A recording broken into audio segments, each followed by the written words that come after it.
Everybody stand up, stand up, stand up. Now give a standing ovation to yourselves. Wonderful. Welcome. I am Muhammad Hijazi. I'm your public speaking instructor today. Who is ready to speak with power? I. Say I. People come into these workshops or people go into their speaking engagements like, I don't know, I'm not a public speaker, I'm not confident, oh my God, just self-doubting all over the place. And then they proceed to do terrible. There is a version of you that exists that is confident, that commands authority, that knows what they're talking about, and has the ability to convey the thoughts clearly. First thing is command the room. Your vocal delivery. This is the most powerful weapon you have. This is how we interface with the whole world, is our voice. Tone is your emotional expression. Just inject a little bit of tone. That's all you got to do. That's the only thing that's keeping you from being monotone, is putting some dynamics in your voice. So if you're excited, use an excited tone. If you're concerned, maybe use a concerned tone. Okay? I'm concerned about you. We got to fix this. I agree. If you're angry, use angry tone. Now, you don't have to scream like a drill sergeant, okay? Up, 2, 3, 4, listen here. I need you to give me this, this, and that. Spider-Man, I need pictures of Spider-Man right now. You're fired. Just do these two things. One, inject some tone into your voice. Play with it. Use some emotion as opposed to just being monotone. Now, of this one and the last one that I spoke, which person would you rather listen to for 30 minutes? The first one. Volume. Volume is your presence. Now I'm going to say something very important. See how I got quiet there? You ever talk to someone really serious? Maybe you're in an argument with them and they're like, hey, listen. Listen. And they get quiet and you're like, ooh. They're using their volume to take control of the situation. Now, if you're sitting on something important, maybe lower your volume. If you want to get someone's attention, speak up. And that's what's going to be your challenge. Majority of people don't have a problem lowering their voice. Majority of people have a problem raising their voice. Just because you have a softer voice does not mean that you cannot project. Project. Just speak from your gut. Put some oomph in your voice. Does that make sense? Because if you don't do these two things, your voice is going to be very flat and boring and hard to listen to. Sound good? Say I. Aye. Perfect. Second thing is body language. Body language is 70% of communication. You don't even have to say much. Your body does most of the talking.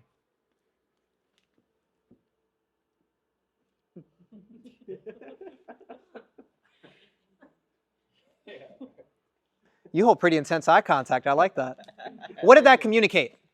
Maybe a little intimidating, like why is this guy getting up in my bubble? Now, what does this body language communicate?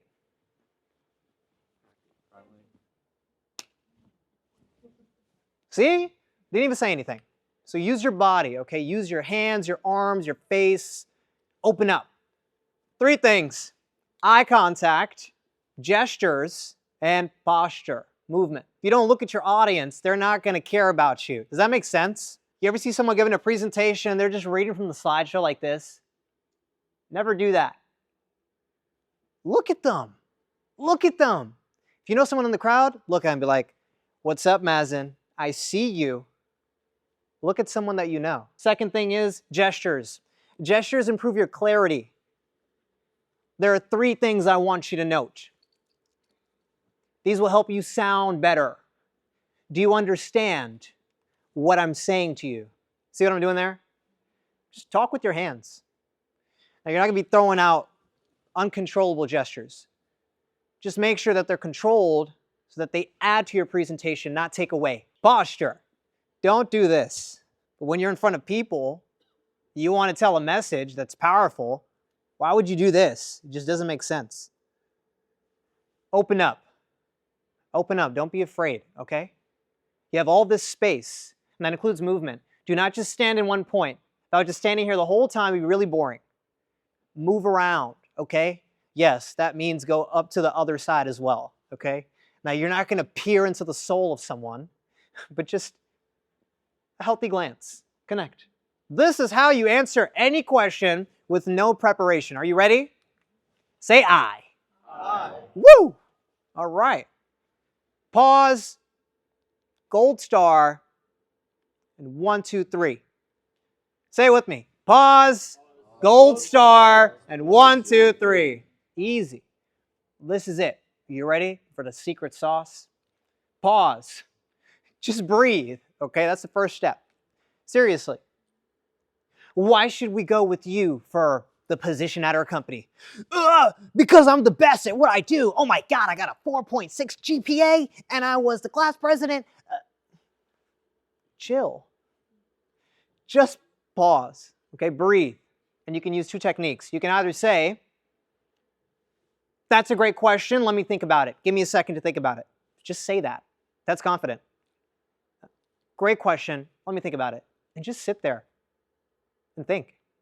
Second thing is you can just repeat the question. Why would I be the perfect candidate for this company? I can tell you why I'd be the perfect candidate for this company. You see how I'm buying myself a few seconds? Pause. Easy enough? Say I. Aye. All right. Second is gold star. Pick your point. Just pick a point. Reach into the vast confines of your mind and just find the answer. Just pick something and roll with it. This is your point, okay? So, when I asked the brother, what would you do if you were the president of India? First thing he did was say, a lot of change. That was his gold star. Make sense? That's just your answer. Pick an answer. Now make sure it's reasonable. Okay, don't pick a ridiculous answer. But just pick something that you're confident with rolling with. Sound good? Now the last thing you're going to do is the 1, 2, 3. You can either talk about the one thing, the 2 types, or 3 steps. That's it. One thing, one key standout trait, 2 types, like you're comparing something, or 3 steps. 1, 2, 3. This is how I do it. So again, the question was, what would you do if you're the president of India? There are 2 types of leaders of continents and countries. One that leads with hate and fear, and the other will lead with love and respect. And so I will be the one who leads with love and respect. Comparison. Or you could talk about the 3 steps. I would get rid of homelessness in India. That's a big goal. The 3 steps are, 1, eliminate food and housing insecurity. 2, clean all the water by building new water infrastructure. 3, give everybody equal opportunity to employment. See? So you could pick 1, 2, or 3. It doesn't matter which one you pick. Just pick something and give your answer some structure. Does that make sense? Yeah? Simple, right? Now there are 2 points I'm going to talk about as far as articulation. Articulation just means how clean do my thoughts come out. Okay? Kill the fill. Do not use words like so, This is the first word this brother said. That is a public speaking sin. Do not say it. Instead, just pause. If you're thinking and you're speaking at the same time and you need a second to think about what you're going to say, just pause. See how much more in control I sound than if I said, well, if I'm thinking and speaking, and I don't know what I'm going to say next, then I'm just pause. Don't use filler words. Be ultra conscious of them. All right, now we're going to cover storytelling. These are the elements of telling an incredible story. Just 5 of them. Hook, setting, action, characters, and the lesson. That's it. This is all you need. Now I will demonstrate it. So there I was, falling. I was 30,000 feet up into the air. Not a cloud in the sky. The time, 9 in the morning. To my left, the Grand Canyon. To my right, the bright ocean blue. Below me was a city. All the buildings looked like little white dots. The cars looked like even smaller white dots. The people looked like even smaller black and brown and white dots. I was skydiving. I was skydiving. I looked up and I saw the helicopter leaving the vicinity. The pilot was like, well, that's out of my hands. I did my job. My mom blowing up my phone. Where are you at?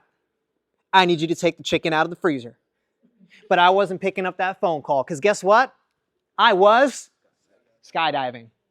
I thought to myself, why isn't my parachute working? Uh-oh.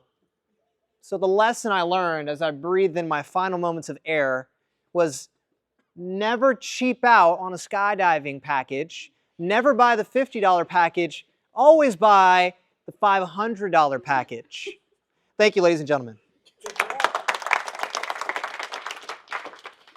Wonderful. So a very childish example of a story, but at its core, hook, setting, action, characters, and lesson. That's all you got to do.